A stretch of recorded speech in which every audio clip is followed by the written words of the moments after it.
This is Professor Seidler.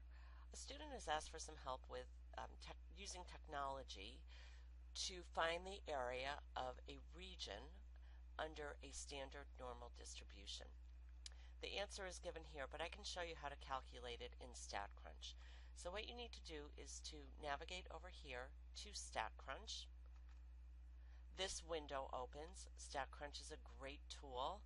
I suggest that you explore it and any videos you can find. I'm also happy to make more videos if you have questions on how to do other problems. So for this particular problem, you need to go to Stat, Calculator. This is a normal distribution, so I'm picking normal.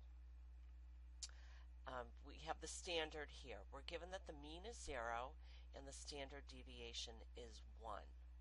Now we want the probability, this area, that x or z is greater than minus 0.96, this area right here.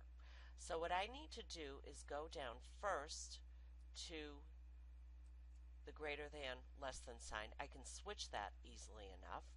Here it's asking me what is the probability that x is greater than 0 right here, and we know that that's 0.5, or that 50% is under the curve right here. But now I'm going to change it to minus 0.96.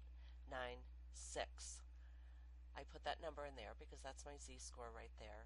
Compute, and I get 0.83147239, rounded to 4 decimal places, that is 0.8315.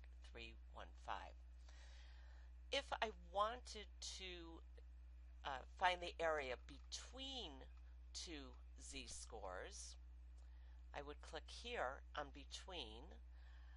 It's a standard normal distribution, so again I have mean 0, standard deviation of 1, and let's put in